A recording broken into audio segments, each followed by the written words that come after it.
मेरे प्यारे बच्चे, मैं तुम्हें कुछ आज खास बताने आया हूँ।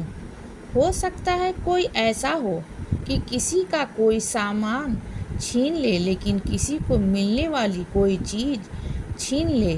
किसी को किसी से मिलने वाला प्यार में रुकावट बन जाए। लेकिन एक बात तुम जान लो, जो आशीर्वाद तुम्हें मेरे चरणों से मिलेगा और जो तुम अपनी मेहनत से कमाओगे बच्चे, ना तो कोई छीन नहीं सकता, ना इसमें विघ्न बन सकता है। और इसके लिए तुम्हें केवल दो काम करने हैं। पहला तो ये कि जो तुम मुझसे भजते हो, स्मरण करते हो, पूजन करते हो मेरा, उसमें अटूट विश्वास होना चाहिए, उसमें विश्वास नहीं डगमगाना चाहिए।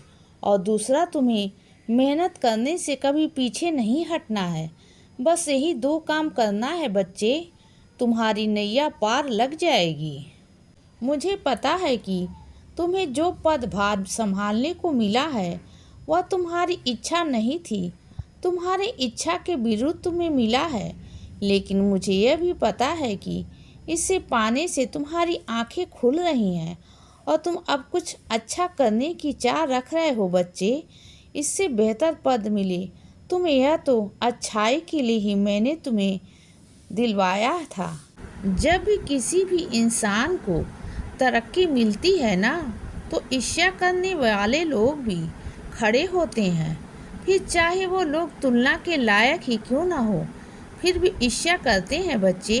क्यों? ईर्ष्या करने से किसी के पैसे खर्च नहीं होते। तो अक्सर नकारात्मक स्वभाव वाले लोग ईर्ष्या करते हैं और उससे उनका समय अच्छे से गुजरता है। मगर ऐसे लोगों के वचन, ऐसे लोगों की बातों पर बिल्कुल ध्यान नहीं देना। जो जिस काम के लायक होता है उसे वह काम करने की दिया जाता है, और जो जिस काम के लायक नहीं होता उसे वो काम संभालने नहीं दिया जाता। लेकिन घमंड इंसान के मन में कभी नहीं होना चाहिए। तुम इस चीज़ के लिए एकदम तैयार रहो। घमंड अगर तुम्हें जरा भी हुआ तो किसी और के पहले तुम्हें दंडित करूँगा, क्योंकि मैं अपने भक्तों को जरा भी गलत रास्ते पे मैं चलने नहीं दे सकता।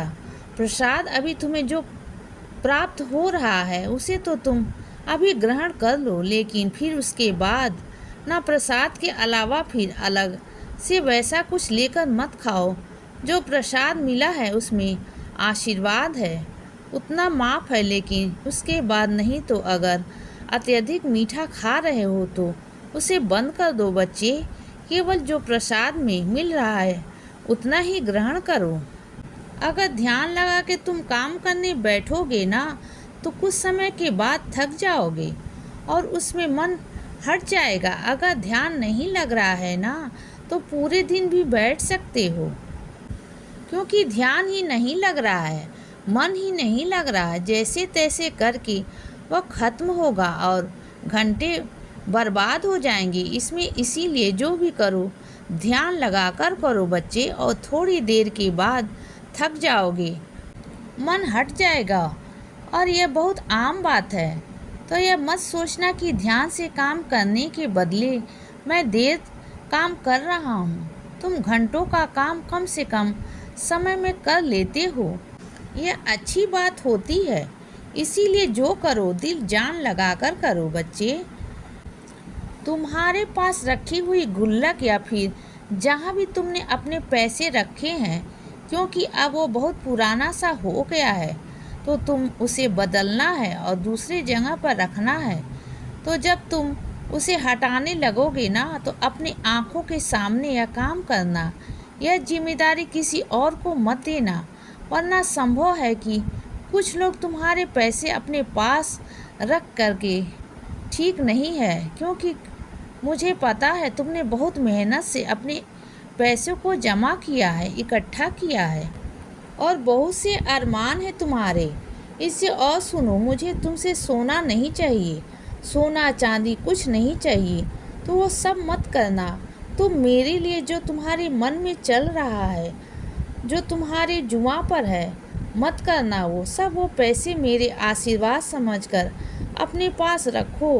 पर हाँ, एक बात मैं कहूँगा तुमसे, नवरात्रि के दिन कन्या पूजन करना, तो उन कन्याओं को प्रेम से भोजन कराना और उपहार देना, यह समझ के कि वह तुम माँ भवानी को अर्पित कर रहे हो और अपनी क्षमता अनुसार जो अति उत्तम हो सके वही देना भेंट में। इसीलिए बच्चे, सदा खुश रहो और हमेशा मुस्कुराते रहो। मेरा आशीर्वाद हमेशा तुम्हारे साथ है बच्चे। अब रात हो गई है मेरे बच्चे, अब सो जाओ। शुभ रात्रि।